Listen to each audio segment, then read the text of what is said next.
lembrar para vocês que vocês já devem saber de cor e salteado, né? Então, tem algumas coisas que vocês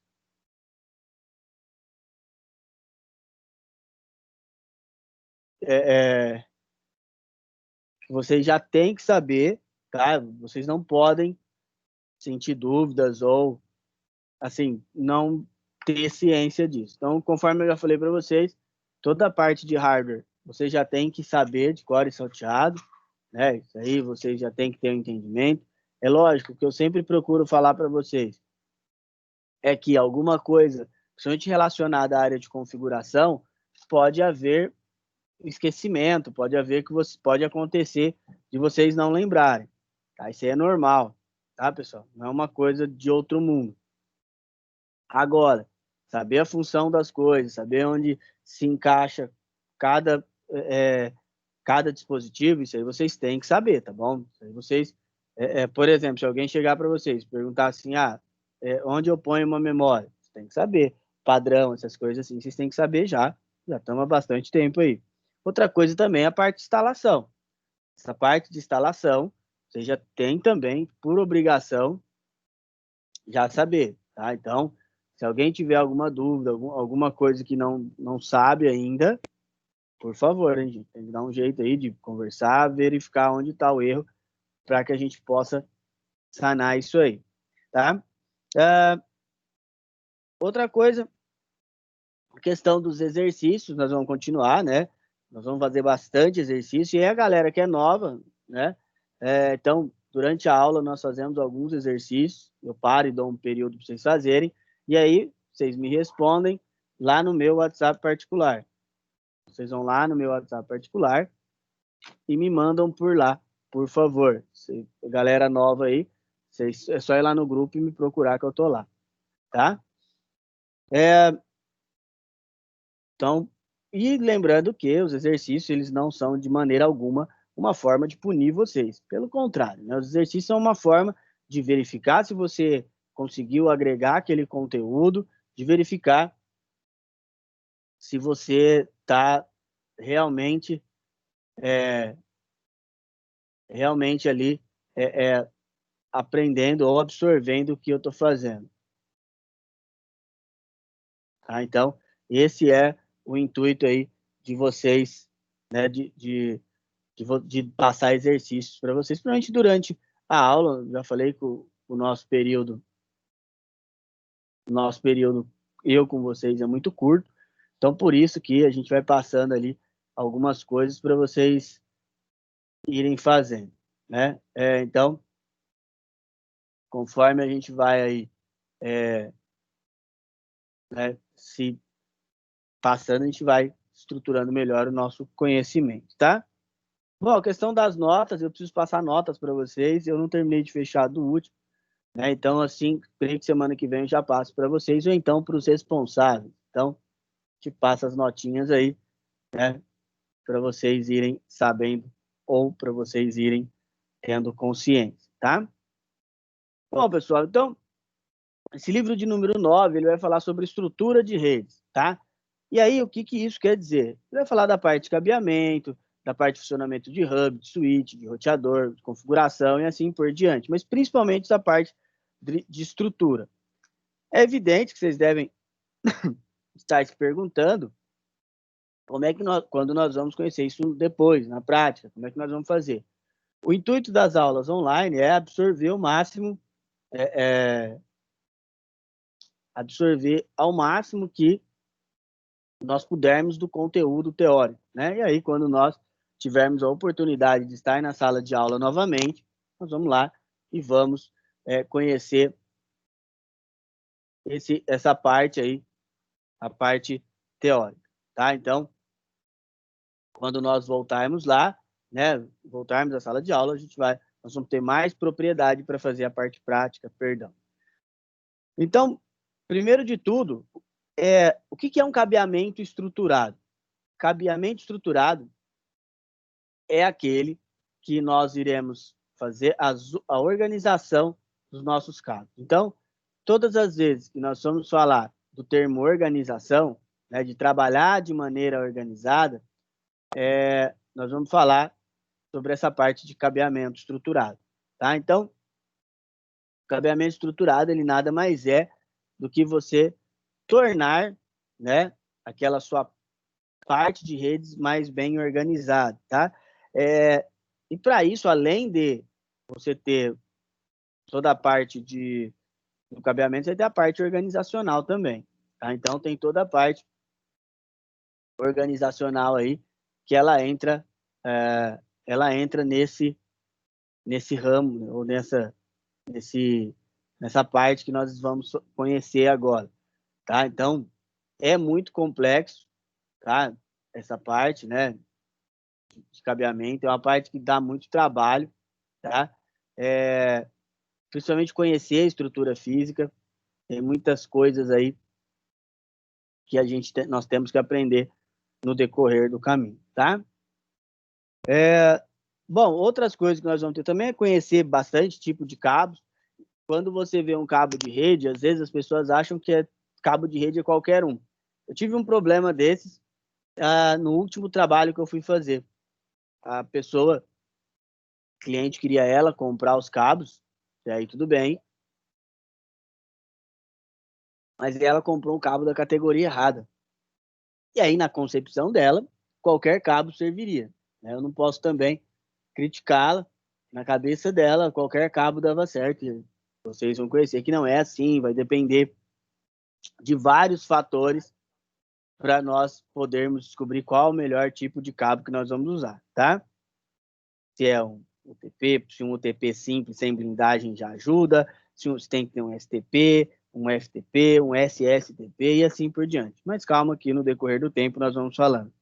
Também vamos falar da questão de conectores. O conector RJ45 ele também tem umas configurações específicas, tá?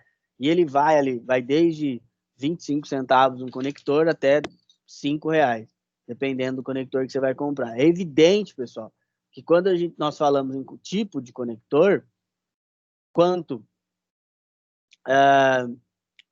melhor você trabalhar, melhor vai ser a estrutura da sua rede, tá? Então, quanto melhor for o seu conector, melhor você vai conseguir estruturar a sua rede, tá?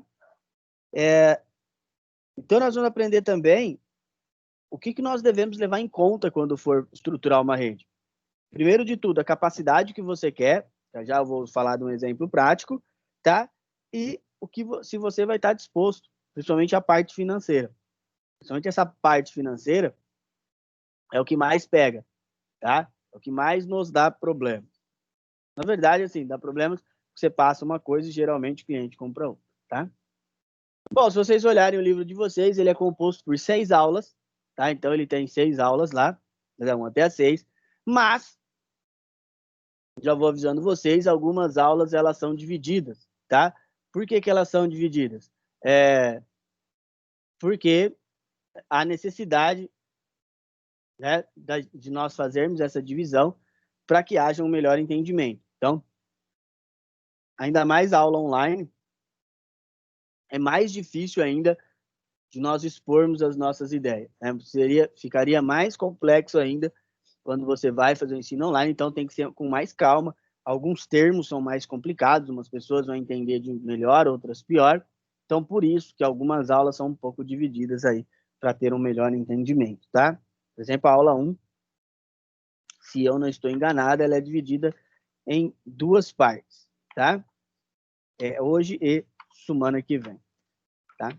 Bom, então o intuito desse módulo é passar para vocês uma pequena não, na verdade, uma grande abordagem de como será, né, como é importante a estrutura de rede. Como é importante você ter uma rede bem estruturada e uma rede bem feita, tá? Como é importante para nós, principalmente nós que trabalhamos com a parte técnica, deixar uma rede bem qualificada, tá? Outra coisa que acontece muito também, que nós temos que tomar cuidado, tá? É que, assim, dificilmente um técnico ele tem uma qualidade legal para estruturar uma rede, tá bom? Infelizmente. Por que isso acontece? Porque o técnico, quando ele está fazendo um curso, ou quando ele está, mesmo no ramo de trabalho, ele se esforça muito na parte básica, que é o que entra mais. Tá? Então, por exemplo, vamos esforçar bastante em saber formatar, trocar uma peça, que o volume é grande. Tá? Mas, assim, redes é um trabalho que é de bem mais importância, porque ele tem um custo muito maior. Então, por ele ter esse custo maior, né, há de se convir que optar, né, por ter ali, para a gente trabalhar com estrutura de redes, seria bem mais bacana, tá? Então, assim, outra coisa que vocês devem levar em consideração é o seguinte: redes muda muito, tá? Muda demais. Então, tem que estar sempre dando uma lida. Eu tenho alguns livros legais, depois eu vou mandar uns PDFs para vocês aí, né? Porque tem livros bem bacanas de redes, inclusive tem um que saiu agora. Na verdade, é meio que é um livro bem pequeno, ele é sobre redes Wi-Fi. Depois eu mando no grupo lá para vocês, é do professor Gabriel Torres. Ele é muito bom, tá? E depois ali eu mando para vocês. Tem um outro de redes mais básico também. Vou ver se eu encontro o PDF para mandar para vocês também. É muito legal, é uma leitura bacana. E também tem o livro de vocês. Vocês devem ler. Eu sempre falo para vocês, procurem, antes da aula começar, já, já ter lido a aula especificamente, porque aí você consegue vir com mais dúvidas, vir com uma... já vir mais preparado para a aula, tá? Bom, e aí, durante o módulo de rede, nós falamos muito sobre como a comunicação evoluiu, né? Se nós formos parar para pensar, o que eu sempre procuro falar para vocês é como ela evoluiu, principalmente nesses últimos 20 anos, né? Se você pegar vamos pegar até uma coisa mais moderna, desde a invenção do telefone, lá no século XVIII, século XIX ali, né, 1800 alguma coisa, século XIX, até hoje, você pegar de 200 anos atrás, quando o telefone é inventado, você vira até 20 anos atrás, as pessoas ainda só falavam no telefone, praticamente, né? Nós não tínhamos, mesmo já tendo o telefone móvel, nós não tínhamos essa tecnologia que nós temos hoje. Hoje, vocês, principalmente, são a geração mais nova, conversam muito mais rápido, tem um tipo de transmissão muito mais rápido, é, e aí você consegue essa evolução trabalhar muito mais rápido. Igual o que eu procuro sempre falar para vocês é o seguinte: é inimaginável eu pensar há 10 anos atrás, eu pensar que nós íamos ter uma aula dessa. Já falei isso algumas vezes para vocês, né? Então, assim, é uma coisa inimaginável, né? Pegar 10 anos atrás e estar dando aula ao vivo. Se isso há 10 ainda já dava, mas há 20 anos atrás uma aula dessa era impossível. Tá? Na minha época de colégio não tinha nem computador, né? Então já seria quase impossível, seria não, impossível mesmo de se fazer, de dar uma aula assim à distância. Então, a comunicação, o homem ele sempre buscou se comunicar, o ser humano ele sempre buscou uma metodologia de comunicação, e com o passar do tempo ele sempre buscou se comunicar com mais rapidez. Então, seja quando surgem as primeiras publicações, né? Quando surgem os livros, depois quando surgem os jornais impressos, depois quando começa a internet, lá no final dos anos 90, vocês vão ver que as publicações estáticas, elas vão acabando. Por exemplo, tem uma revista que é muito legal, ela chama Revista Info, ela não existe mais, impressa, né? Ela tem o site lá, ela era da editora Abril.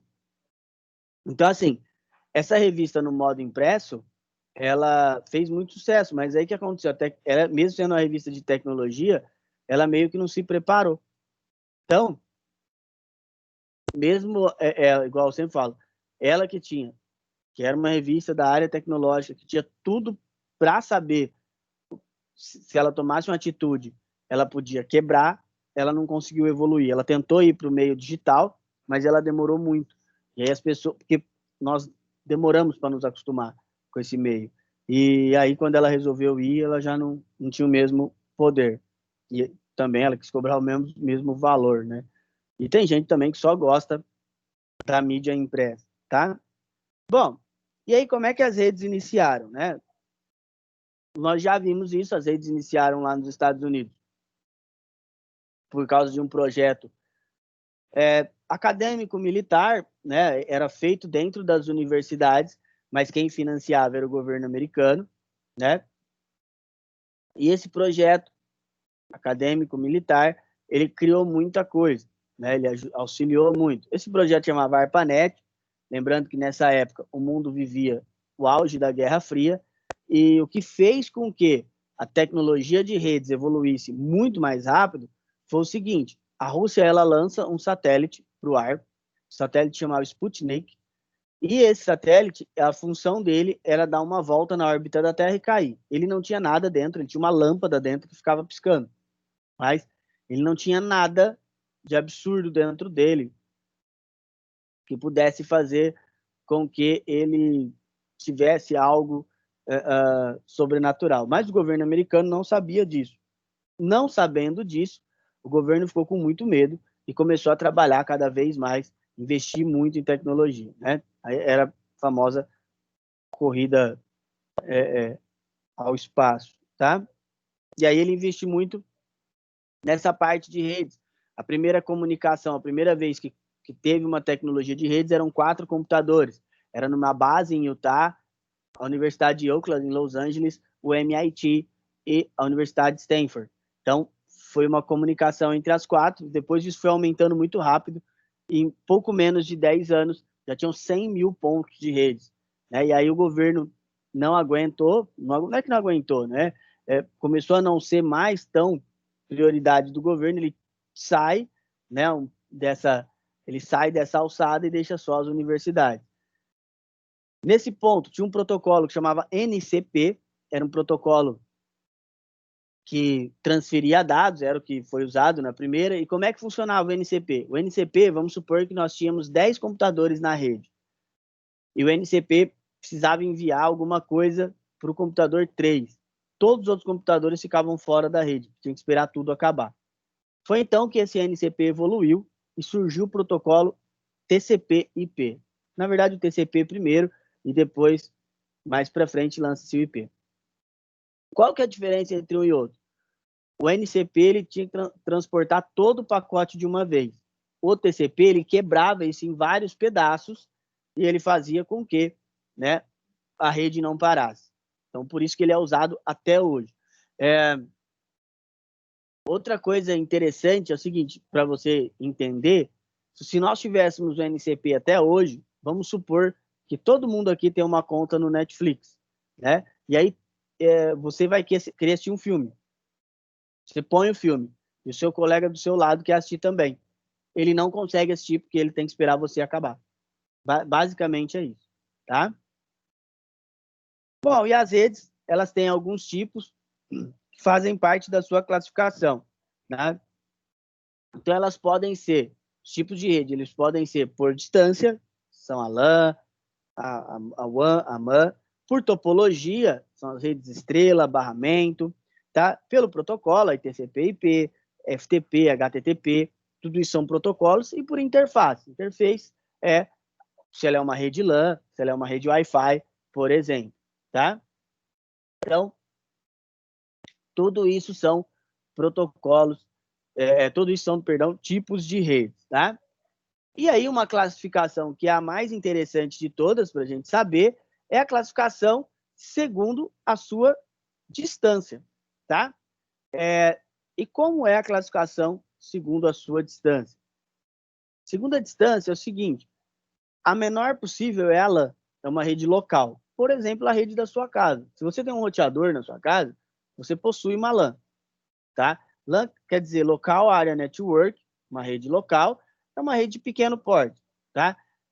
Às vezes vocês vão ler livros ou vão ver autores que falam que a rede, uma LAN, por exemplo, ela pode ter um número limitado de computadores. Pessoal, não é bem assim, tá? É por estrutura física mesmo, não é por quantidade, tá? A MAN é uma rede metropolitana, ela aborda uma cidade, por exemplo, né? Pode ser, ele pode abordar uma cidade. Por exemplo, eu uso muito como exemplo a rede de via rádio, né? A via rádio ela é uma rede que ela pode abranger uma cidade inteira ou até mais que uma cidade. Por exemplo, a empresa que me fornece dados aqui, ela fornece aqui para várias cidadezinhas aqui da região. Mas ela não vai muito mais que isso, tá? E a mais importante de todas é o WAN, que é a Wide Area Network, que é a própria internet. A própria internet ela é uma WAN, tá? Bom, pessoal, vamos ao nosso primeiro exercício do dia, tá? Então, tudo aí são coisas que eu falei, algumas coisas são opinativas. Eu vou dar aí 10 minutinhos para vocês fazerem e a gente volta. Então, lembrando, como é que vocês vão me responder isso aí?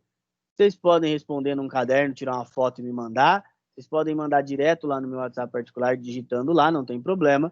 O que vocês acharem melhor, tá? Só não esqueça de mandar, por favor. Vamos lá, pessoal.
Vamos voltar, galera? Deu tempo já, né? Bom, vamos lá então. Então, continuando aí.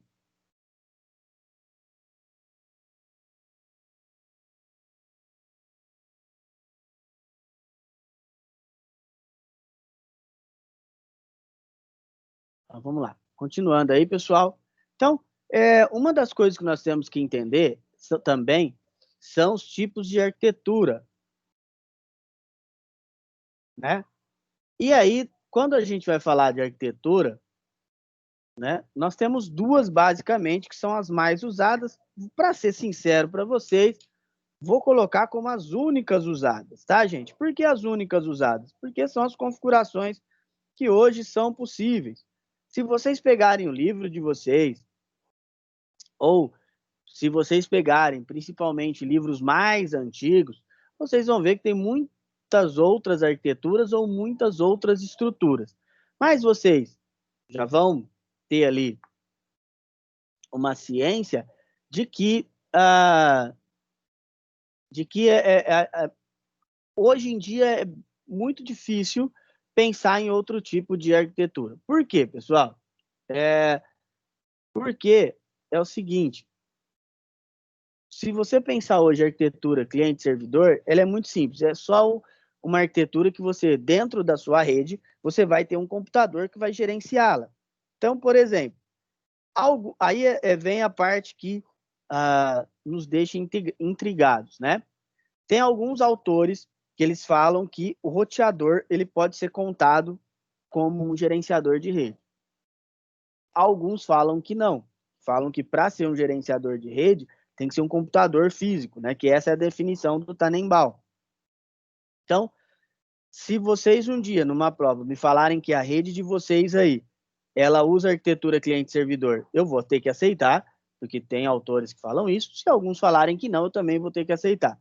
Na minha opinião, eu acho que não. Acho que a nossa rede em casa, se ela não tiver um computador que gerencia a rede, a gente tem que chamar ela de ponto a ponto, tá? Então, por que isso tem que ser levado em consideração quando nós vamos configurar a nossa rede? Porque é o método de uso. Então, por exemplo, lá na escola, a arquitetura lá é cliente-servidor. Por quê? Até tem mais de um, mas tem uma máquina especificamente que gerencia a rede. Na nossa casa, não, é ponto a ponto. Apesar de ter o roteador fazendo a interligação desses pontos, né? E mesmo ele funcionando como um gateway, né? Que é um serviço de acesso, tá? A gente não pode falar que ele é uma máquina. Por quê? Porque o roteador ele faz um serviço. Basicamente, o que ele vai fazer para nós é executar o serviço dentro da rede. Então,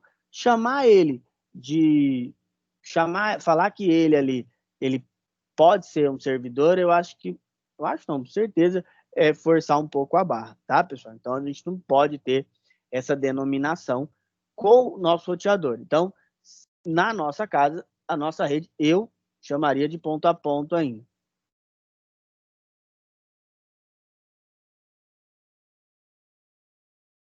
Bom, então, o que vocês têm que entender? Cliente-servidor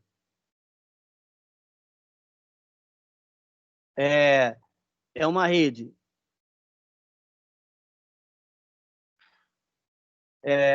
que vai ter uma máquina gerenciando e ponto a ponto é uma rede de interligações. Não tem nenhum computador que especificamente que controla essa rede. Outra coisa do roteador. O roteador ele controla a sua internet, ele controla a sua conexão lá para a internet. Ele não controla nada dentro da sua rede. Ele vai pegar e te gerar um número de IP. Só isso que ele vai fazer. Por isso que ele é um gateway, tá? Bom, e aí outra coisa que nós já conversamos bastante também foi sobre a questão do padrão Ethernet. O que quer dizer esse tal desse padrão Ethernet, pessoal? Padrão Ethernet é o tipo do seu de conexão. Então, hoje o seu padrão ele pode ser 10/100, é uma rede megabit, ou 100/1000. Eu falei para vocês lá no livro 8, vocês sempre têm que tomar cuidado. Megabit ou gigabit, no caso de redes, não tem nada a ver com internet, tá? Por que não tem nada a ver com a internet? Pessoal, isso não é velocidade de conexão, é velocidade de redes. Por exemplo, eu fui fazer uma rede, tá com umas 2 semanas mais ou menos, fui configurar uma rede lá, e a rede, ela caía muito. A pessoa trabalhava com sistema de voz, né, para conversar com os clientes, né, no help desk dela, e ela usava o Wi-Fi. O Wi-Fi, infelizmente, ele ainda não tem uma conexão totalmente segura. Ele tem uma conexão que não caia. Tá? Ele tem picos, ele alterna picos, então por isso ele cai bastante. Aí, pessoal, o que, que aconteceu?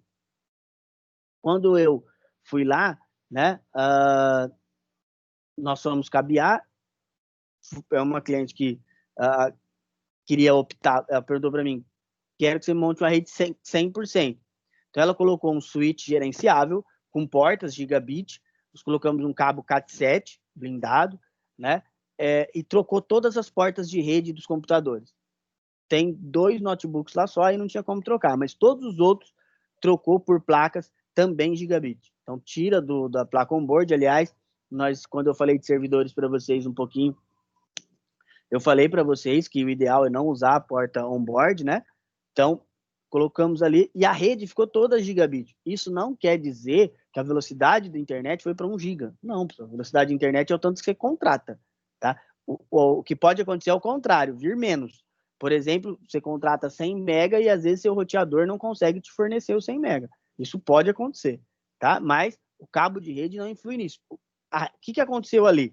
Como agora a rede lá é gigabit, ela não tem ruído, ela não tem pico de alteração, ela é uma rede estável. Então, isso faz com que a empresa consiga trabalhar de maneira muito melhor e não tem mais queda, acabou. Eu não escuto mais falar que caiu ligação e coisas assim, tá? Mas vocês têm que ter noção disso. É muito melhor ter uma rede gigabit? É evidente que é, né? Você não vai ter ruído, não o tráfego de dados é bem melhor, tá? Mas isso não quer dizer que a sua internet vai melhorar ou ela vai ficar mais rápida. Bom, e outra coisa que nós discutimos também foi sobre servidores. Servidor é um computador. Basicamente, ele é um computador. Professor, eu posso pegar o computador aqui da minha casa e usar como servidor? Pode. Você deve? Não. Né? Eu sempre uso a analogia do trator. Tá? A analogia do trator é o seguinte: se você pegar um trator, você pode ir para a rua com ele? Você pode pegar a rodovia com ele? Você pode, mas você não deve. Tá? É a mesma coisa de nós pensarmos no computador. Eu posso pegar o computador aqui da minha casa. O meu servidor é um computador comum, por exemplo. O servidor aqui de casa é um computador comum. Mas o que acontece? É diferente de uma empresa. Eu não tenho tráfego de dados que uma empresa tem, eu não gerencio tantas coisas igual uma empresa gerencia. Então, para isso, você precisa de um computador específico para esse tipo de trabalho. Tá? Então, qualquer máquina pode ser um servidor, desde que seja adequado ao serviço que você vai produzir. Tá? Servidor é uma máquina que geralmente tem que ficar ligado direto. Servidor é uma máquina que vai ter uma base de cálculo gigante. Dependendo do que você vai fazer, por exemplo, às vezes você tem um servidor de sistemas, igual é lá nessa empresa que eu fui. O servidor lá, ele gerencia o sistema da empresa inteira. Se esse servidor vier a falhar, a empresa inteira cai. Então, precisa de uma máquina que tenha estabilidade. Tá? Então, tudo isso tem que ser customizável. Tá? Tudo, desde todo o hardware do servidor, como que a máquina vai trabalhar, tudo isso tem que ser customizável. O servidor é a parte mais difícil de se indicar e de se estudar. Quando você vai estudar para pôr um servidor, quando nós fomos estudar para pôr um servidor, por exemplo, de um laboratório lá na escola, foi uma discussão muito grande. Nós demoramos um tempo para poder chegar a uma máquina, um consenso de uma máquina que serviria para fazer aquele trabalho, tá?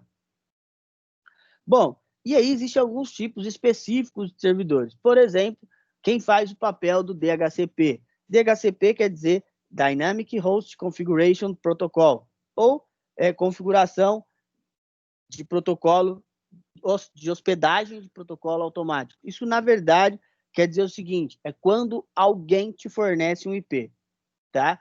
Por exemplo, no caso aí, na nossa residência, quem nos fornece o IP é o nosso roteador, tá? Por isso que eu falei para vocês, o nosso roteador, ele faz o papel de gateway, né? Então, ele recebe um IP do modem, tá? Então, a internet vai vir, ela vai se conectar dentro do modem, o modem, né? o cabo que vem externo, por exemplo, aqui vem uma fibra ótica até o meu modem. O meu modem, ele joga para o roteador, do roteador ele joga por cabo para alguns dispositivos e ele joga depois o Wi-Fi aí para os outros computadores da casa. Tá? Então, o DHCP ele é o responsável por fornecer esses IPs aí. O DHCP é algo novo, tá? Não é algo não tão novo, mas tem ali uns 20 anos esse tipo de configuração. E por que ele não existia? Porque antigamente nós só tínhamos hubs, e os hubs eles não fornecem IP automático, então você tinha que configurar o IP manualmente das máquinas quando você ia colocar dentro de uma rede. Tá? Esse serviço de DHCP ele foi possível depois do roteador. E lembrando, o roteador, os primeiros roteadores, eles não eram Wi-Fi, tá, gente? O roteador é rotear, distribuir. Então, ele tinha um software dentro dele e era isso que era o diferencial, tá? Outro servidor importantíssimo é o DNS. DNS quer dizer Domain Name System, um servidor de domínio. Qual a função dele, pessoal? A função dele é o seguinte, quando você digita lá numa página, www.microcamp.com.br, a função dele é transformar esse nome em um número, tá? Então, ele transforma esse nome em um número e aí você consegue lá, você consegue acessar a sua página, né? E a volta também. Então, esse servidor, todo site, todos eles são, todos os sites é uma numeração também, tem um número de IP. Então, precisa ser transformado para que você possa acessar, tá? E tem o servidor de proxy. O servidor de proxy é muito interessante. Qual que é a função do servidor de proxy? O proxy é uma máquina que você usa. O proxy você vai utilizar uma máquina para continuar acessando a internet. Então, por exemplo, vamos supor que você trabalha em um lugar ou trabalha em um lugar onde a internet é bloqueada, por exemplo, né? Você trabalha em um lugar ali, a internet é bloqueada, e aí você quer acessar um site específico, né? O que você vai fazer? Você usa um servidor proxy e ele burla esse bloqueio. Para acessar é muito simples, depois eu vou ensinar vocês a configurar, mas para acessar é muito simples, você clica, tem um editor que chama Proxy Server, você vai pegando, tem um monte de números. Qual que é o problema? O problema de você acessar um servidor proxy é que ele abre uma porta da sua rede, tá? Abrindo uma porta da sua rede, do mesmo jeito que você está se conectando usando uma máquina como hospedeira, alguém pode se conectar à sua máquina também.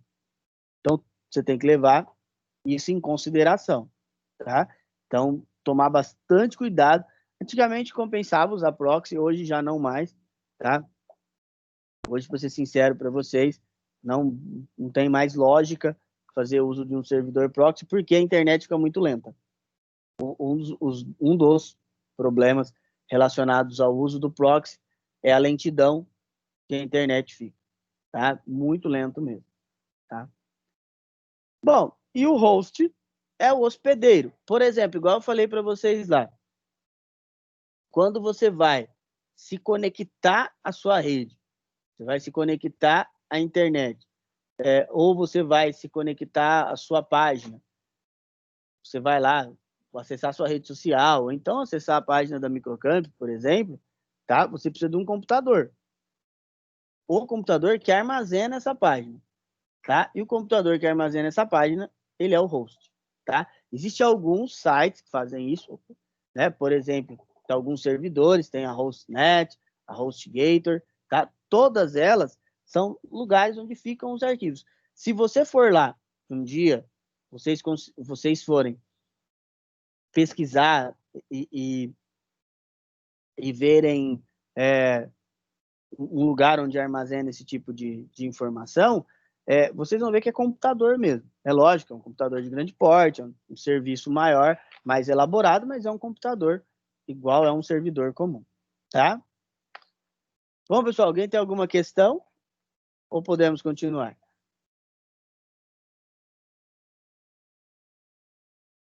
Bom, então continuando, vamos ao nosso segundo exercício da noite. Vamos lá, pessoal, mas 10 minutinhos para vocês aí.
Vamos lá, galera?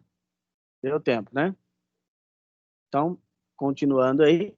Bom, são coisas bem tranquilas, tá? Pessoal, alguém tem alguma pergunta para fazer ou tá tranquilo por enquanto? Pode continuar.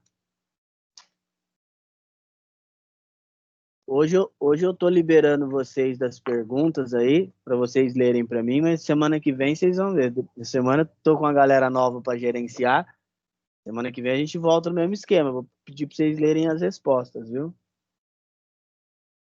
Bom, pessoal, então, continuando ali, toda essa primeira parte da aula de hoje, tá? Tudo isso vocês meio que já tinham que saber também, né? É lógico que nós ficamos um tempo sem ver, tá? É lógico que algumas coisas dá para dar uma... Principalmente no conteúdo de rede. Conteúdo de rede eu sou bem tranquilo com relação a isso, porque ah, eu sei que é uma coisa que não é de se ver sempre, é uma coisa que a gente está no nosso dia a dia, principalmente, tem alguns conceitos que são mais complexos, então por isso eu entendo vocês. Mas qualquer dúvida, qualquer pergunta, por favor, não esqueçam de me falar, tá? Bom, então continuando, o hardware de redes ele é muito diferenciado, tá? E ele tem umas mudanças assim também de uso, de configuração, que são bem específicos. Então, por isso que eu falo para vocês que redes é um assunto que tem que estar estudando sempre. Sempre mesmo. Sempre vocês têm que estar estudando e verificando o melhor uso dentro das redes, tá? Então,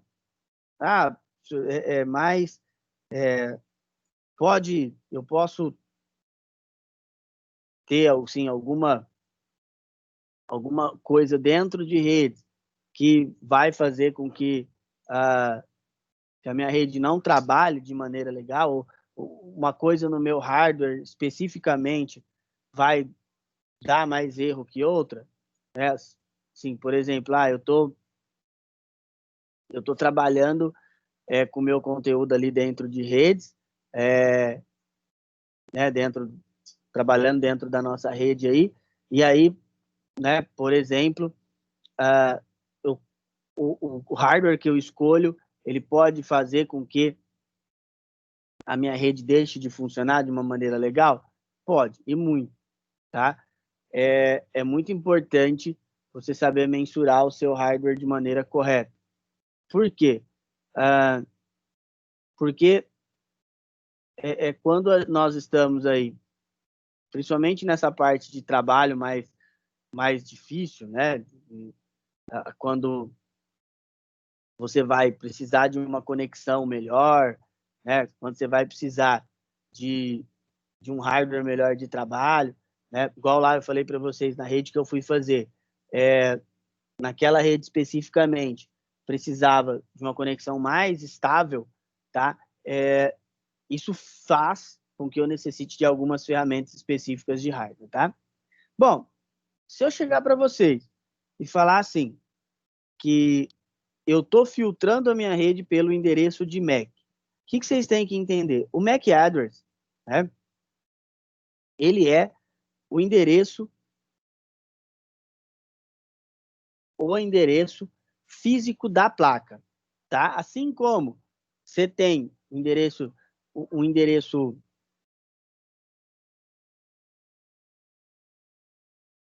da sua placa, perdão, o endereço de IP que você pode mudar, você pode alterar ele, tá? O endereço da sua placa de rede não tem como alterar, tá, pessoal? Então, o endereço da sua placa de rede, ele é um endereço só, tá? Ele é um endereço físico mesmo. Então, o MAC address é esse tipo de endereço, esse tipo de endereçamento, tá bom? Então, por exemplo, depois nós vamos pegar com mais jeito, mas você abrir lá o seu prompt de comando, digitar o comando ipconfig/all, ele vai aparecer lá o seu endereço de MAC address, tá? Então, o endereço de MAC ele é muito importante, principalmente para a parte de segurança. Quando você filtra a sua rede e você filtra ela por endereço de MAC, tá? Sua rede fica muito mais segura, tá bom, gente? Então, assim, é o melhor meio de você deixar a sua rede segura, tá? É lógico que, por exemplo, hoje é bem mais complexo, porque hoje nós usamos muito smartphones, e aí os smartphones eles têm umas configurações de rede um pouco mais específicas, e aí filtrar por MAC uma rede que tem muito smartphone para colocar, é, assim, é mais trabalhoso. É lógico, vai ficar super seguro, mas vai chegar uma visita na sua casa, vai conectar no seu roteador, você vai ter que ir lá, colocar o endereço de MAC dela e assim por diante. Então é bem chatinho mesmo, tá? Então o MAC, o que vocês têm que entender? É o endereço físico da sua placa.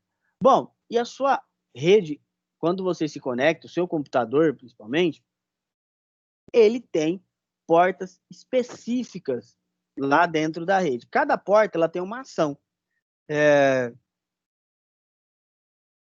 Então, cada porta ela faz uma ação específica. Por exemplo, a porta 80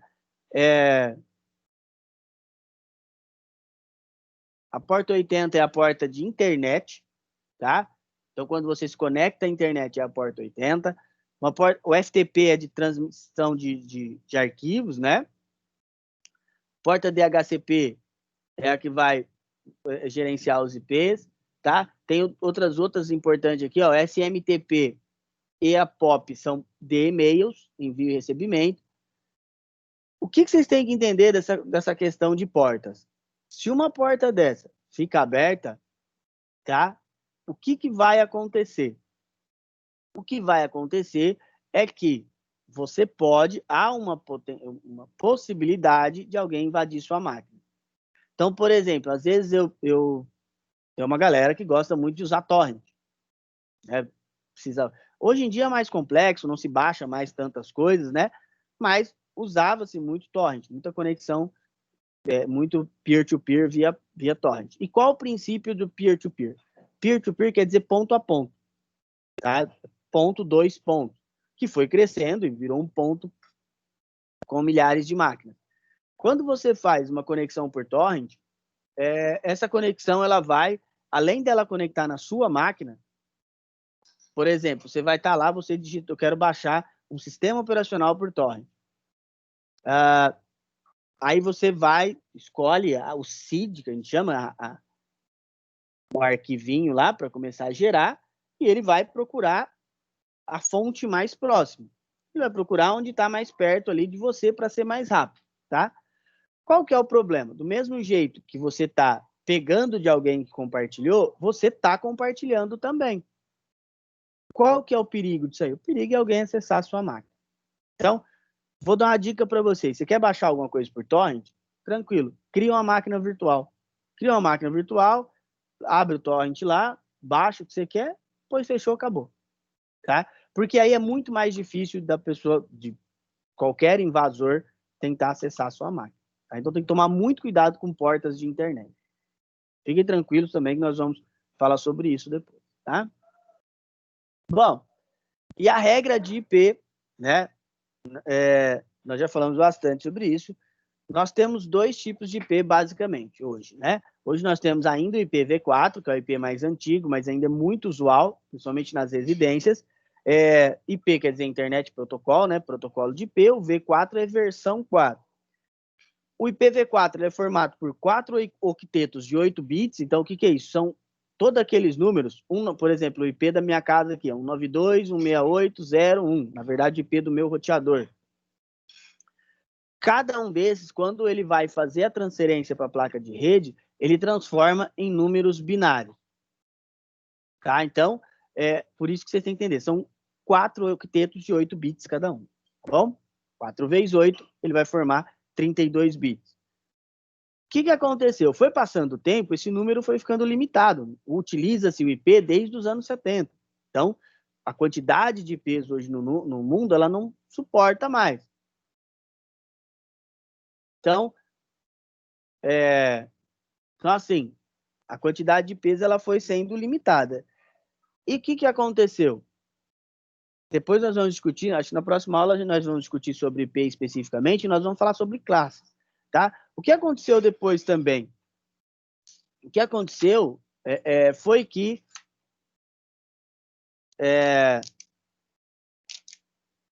esses números, hoje, né, eles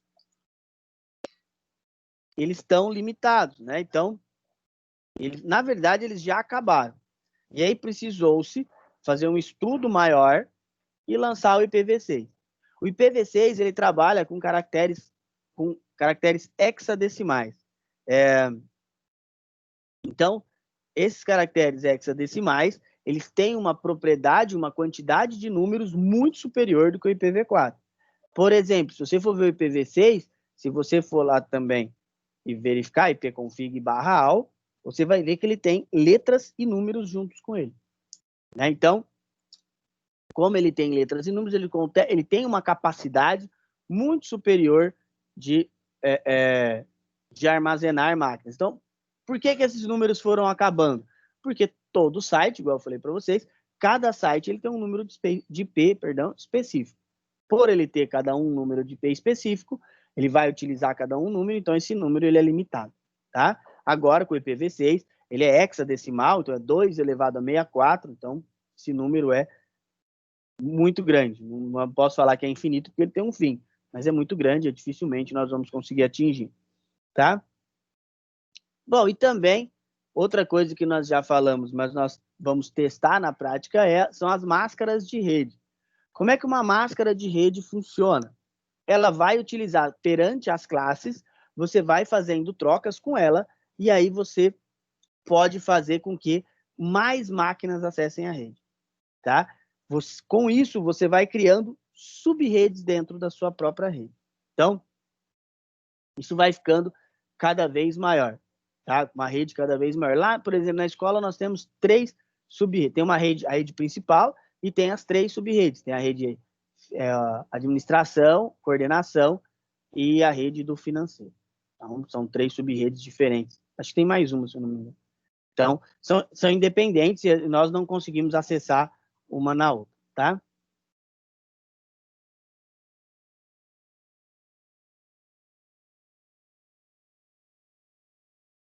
Bom, aí tem alguns hardwares que são muito importantes. Por exemplo, o hack. O hack é muito legal. Cada uma dessa aqui, ó, cada pecinha dessa é um computador diferente. E é um mega computador, não é um computador de pequeno porte, não. Tá? Por exemplo, aqui, se você olhar, cada um desses é um processador. Tá? Para ver o mouse aí, cada um é um processador diferente. Aqui tem vários pentes de memória. Então, esse hack aqui é bem bacana. Tá? E aí, o que acontece? Dentro de um servidor, num data center, um hack só chega a ter 80 computadores dentro. Tá? Então, essas gavetinhas são de suma importância, são dentro de um data center gigante. Aí você vai falar, mas 80? Tem um data center aqui de uma, esqueci o nome da empresa, ele tem 4.500 computadores dentro do data center, só para gerenciar a rede. É absurdo. E ainda pode ser que não seja tão eficaz, né? Pode ser que ainda falte dados ali, tá? O que vai acontecer para faltar dados é se, por exemplo, faltar espaço ou, por exemplo, hoje o streaming, né, é muito usado, né? Uma mídia muito usada, então pode acontecer ali dentro de uma configuração de faltar, tá? Para vocês terem uma ideia, eu estava lendo esses dias, o Netflix ele coloca hacks específicos em alguns lugares em cada país para fazer com que a sua conexão seja mais rápida. É muito interessante isso aí. Economiza a banda e ele se torna um aplicativo muito mais rápido. Bom, existem também, nós já vimos isso aí, servidores de aplicação. Os appliances, eles são servidores específicos para uma aplicação pré-definida. Tá? Então, por exemplo, vamos supor que você necessite você compra lá um Backbone. Backbone é um servidor de internet. Ele já vai vir com uma aplicação dentro dele para você poder, né, poder trabalhar de maneira melhor. Então, esse é um dos exemplos. Por exemplo, só que geralmente, quando você contrata um servidor de appliance, ele não pode ser utilizado em outra aplicação. Por exemplo, vamos supor que você tem uma farmácia, você comprou um servidor de appliance para sua farmácia. Não adianta você tentar usar em outro lugar, tá? Não vai adiantar nada, tá? E outro, só a título de curiosidade, são os servidores Cisco. A Cisco é a maior empresa de redes do mundo, tá? E ela faz equipamentos muito na área profissional que são absurdamente bons. Tanto que o roteador da Cisco ele tem um curso específico para você poder configurar ele, tá? Ele não é simples, é bem complexo a configuração e por isso ele precisa de um curso específico. Outra coisa, pessoal, assim, dessa questão do curso lá dos roteadores Cisco, isso não quer dizer que se você pegar ele, você não consegue configurar, tá? Você pegar ele e, e, e configurar a maneira básica, é do mesmo jeito. A diferença vai ser ali quando, caso haja necessidade, você precisar fazer uma configuração específica. Beleza? Bom, pessoal, alguma questão por enquanto?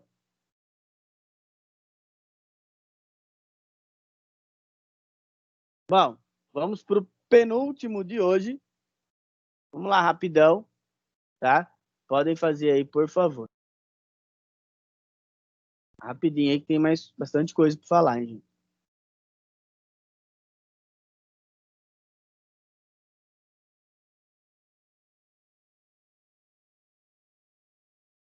Professor, é para responder na onde? Para enviar na onde as respostas?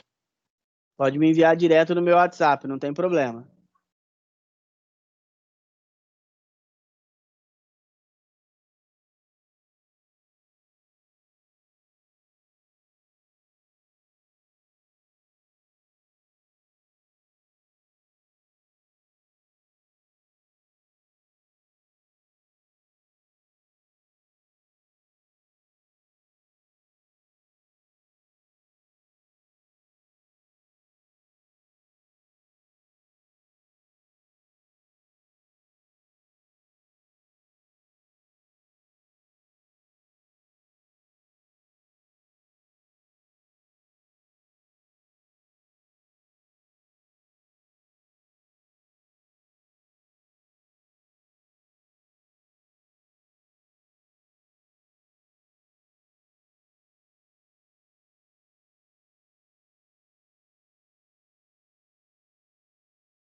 Professor, quem terminou pode sair?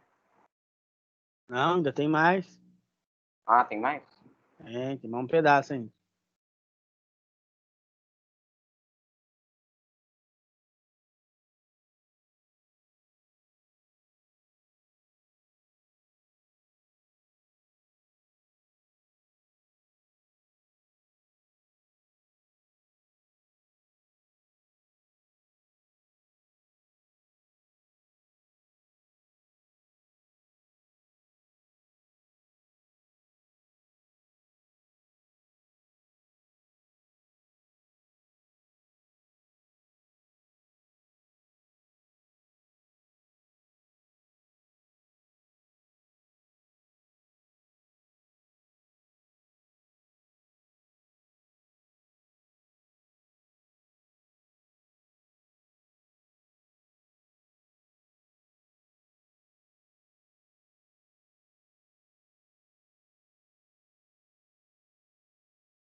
Vamos para a última parte, pessoal. Lá que tá acabando já. Bom, quando nós falamos em cloud computing, né, ou serviços em nuvens, né, o que você tem que imaginar? É tudo que é tudo quando o tráfego de dados ele é feito nas nuvens. Então, tudo quando é feito na internet. Hoje é gigante esse serviço de cloud computing. Quando nós tivemos aula sobre servidores, lá nós falamos que nós falamos para vocês que o serviço de cloud computing ele já está tão gigante, né, que ele tem feito com que, né, muitas empresas do ramo de servidores, principalmente, ela, igual a Microsoft, né, a Microsoft ela foi uma das últimas, elas optassem por gerar ali a sua o seu servidor, seu serviço todo online, né? Então você consegue, né? Você consegue ali ter um servidor nas nuvens da própria Microsoft, né? Então a própria Microsoft ela te gera essa opção de você instalar o 2009 Server Cloud.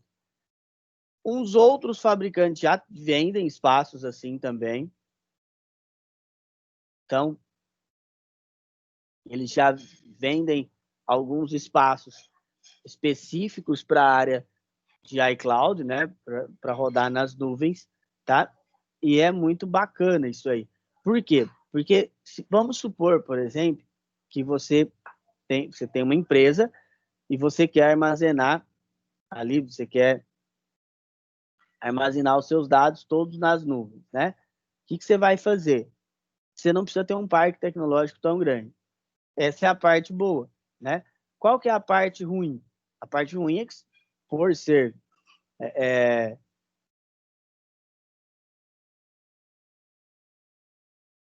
por ser uma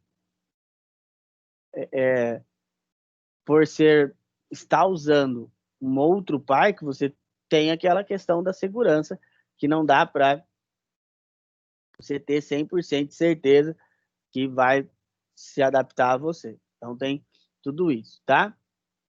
Bom, e aí isso vem também a nos requisitar a questão do firewall. O que é o firewall? O firewall é a tecnologia de segurança da sua rede. Então, é uma rede, quando você estrutura essa parte de segurança dela, você cria um firewall que vai ser o seu dispositivo de segurança próprio para a rede. O Windows ele tem um firewall próprio dele, que não nos ajuda em nada, né? Então, ele não vai nos ajudar em muita coisa. Ele tem um sistema de proteção que é muito inferior a qualquer outro, tá?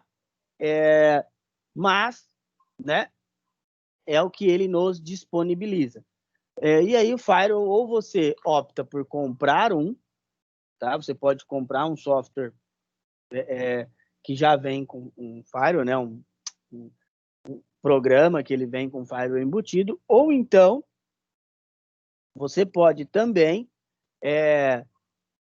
criar o seu quando você, por exemplo, instala uma distribuição Linux. Vamos supor que você instalou, criou um server Linux, aí você pode também criar o seu próprio firewall. É muito mais,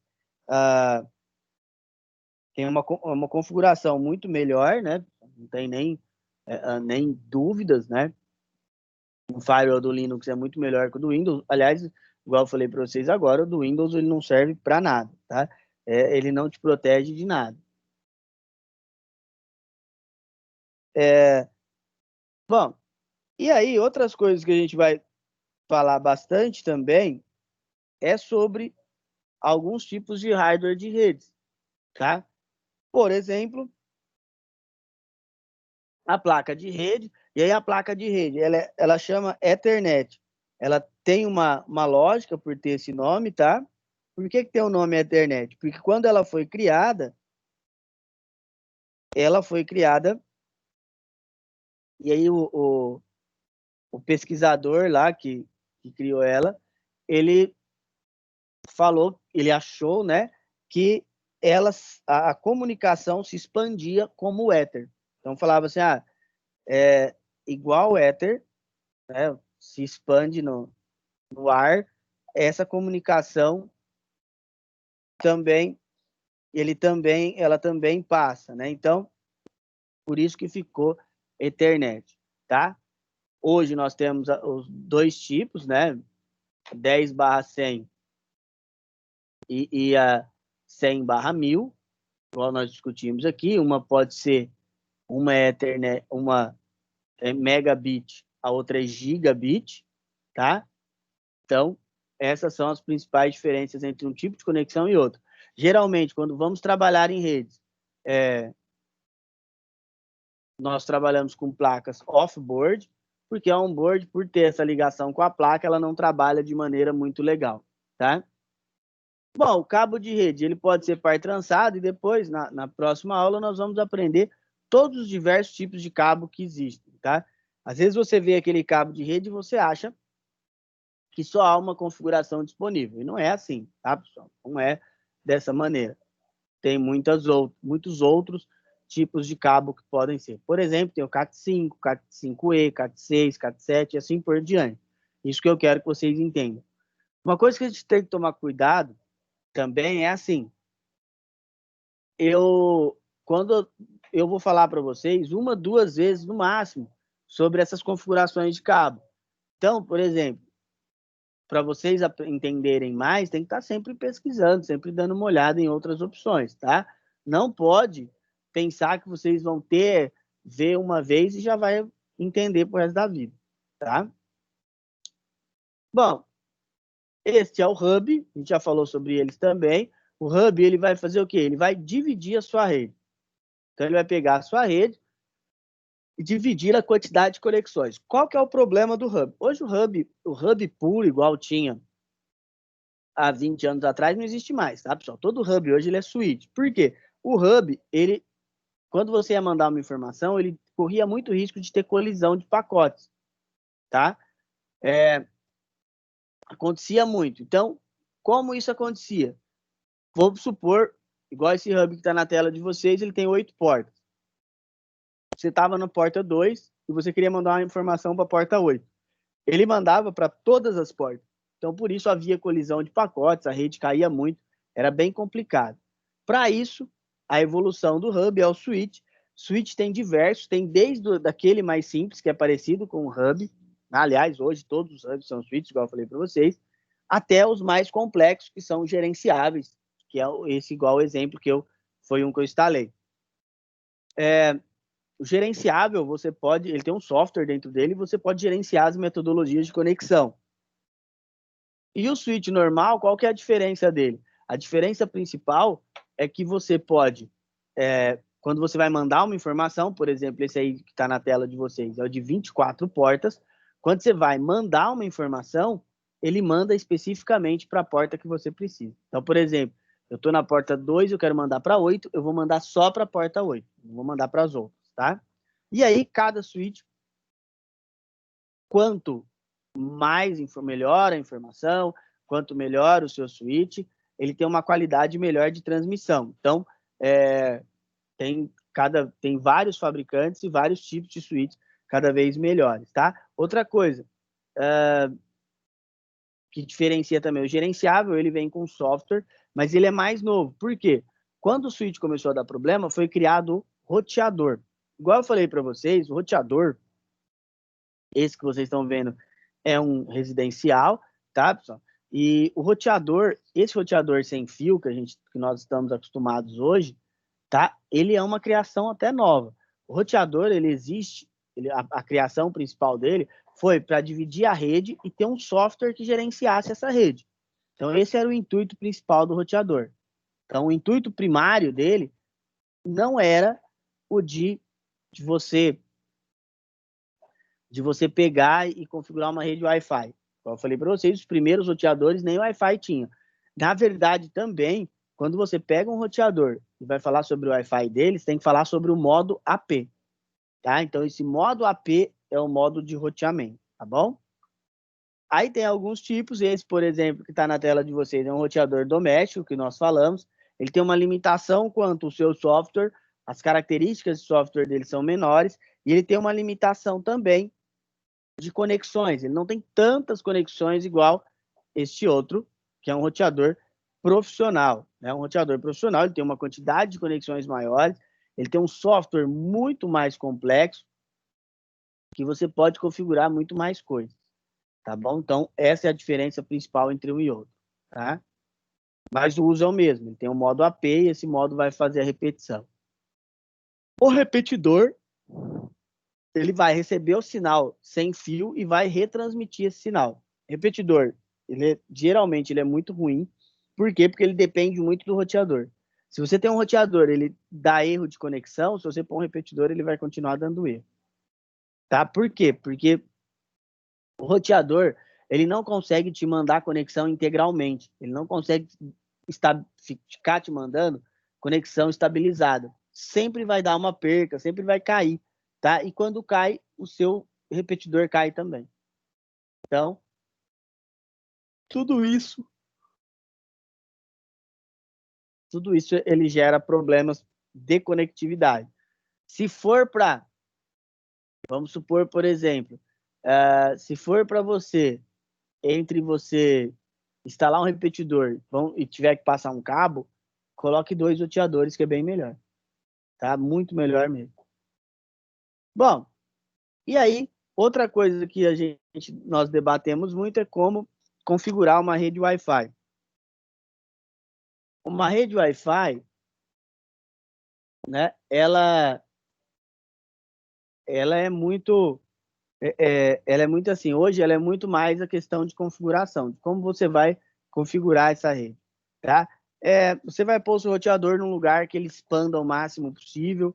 Tem alguns softwares que nós podemos usar, já mostrei para vocês o software para verificar sinal de Wi-Fi, nós vamos ver depois com mais propriedades, a questão do canal, tudo isso você tem que fazer com bastante calma, para que depois sua rede não tenha tantos problemas, tá? Bom, e qual que é a diferença entre 3G e 4G? O 3G, ele vai receber o sinal via satélite e vai retransmitir esse sinal, tá?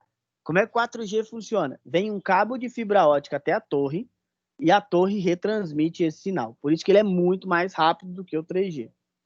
E tá vindo aí a nova tecnologia, que é o 5G. O 5G ele já está assim, bem avançado no Brasil. O que está faltando é saber qual empresa que vai colocar o 5G. Está um problema muito sério. Por quê? O governo não quer pôr a Huawei. A Huawei é uma empresa chinesa, tá? Só que é o seguinte, a Huawei ela tem 80% das torres do Brasil. 80% das torres é da Huawei. Então, tudo isso tem que ser verificado, tá? Eu participei de uma palestra esses dias, foi lá em Florianópolis, um teste numa torre da Huawei do 5G. É absurdo. O 5G ele também vem um sinal, um cabo de fibra ótica até a torre e esse cabo faz a retransmissão. Qual que é o problema? O problema é a tecnologia que está no seu celular, tá? Então a tecnologia que está no seu celular, ela vai também trabalhar de uma maneira melhor. Qual que é o problema? O 4G hoje ele só te dá velocidade. Então, por exemplo, às vezes você gasta o seu limite de dados muito rápido. O 5G ele é mais inteligente. Então, ele consegue fazer esse tipo de conexão muito mais rápido e com muito mais estabilidade. Bom, vamos para a última de hoje. E aí, antes, só porque tem uma galera que acaba saindo, deixa eu falar um negócio. Pessoal, vai ter um curso de inglês às sextas-feiras, tá? Totalmente online. Então, quem quiser, é um curso básico, lógico, são 3 meses, mas quem quiser fazer é muito bacana. Quem quiser fazer, é só me mandar uma mensagem lá no meu particular, vai ter manhã, tarde e noite, falando que quer fazer o melhor horário. Não há custo nenhum, tá? Então, quem quiser fazer, é só me falar, tá, pessoal? Nós temos esse exercíciozinho que é rápido e tem um para casa que eu vou mandar lá no grupo de vocês, tá? Pessoal, alguém tem alguma pergunta para fazer?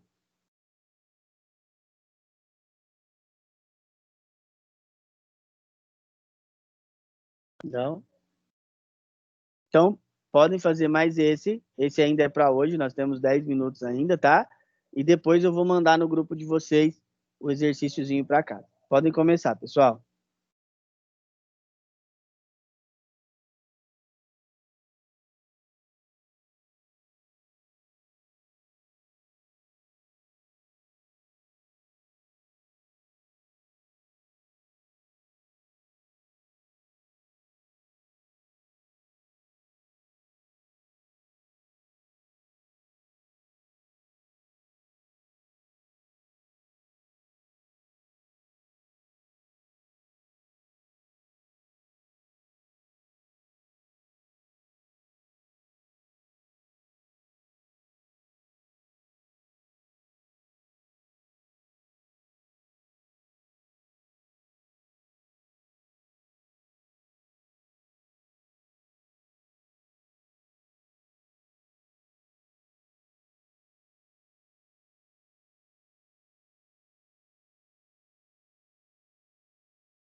Vamos lá, pessoal?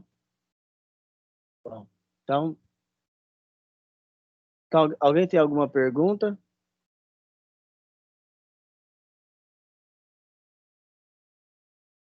Tranquilo, né? Bom, então esse é para casa. Eu vou mandar lá para vocês, mandar no grupo lá de vocês, tá? E aí vocês têm até a semana que vem para me entregar aí. Beleza, pessoal? Bom, então, boa noite para vocês, boa semana a todos e até semana que vem.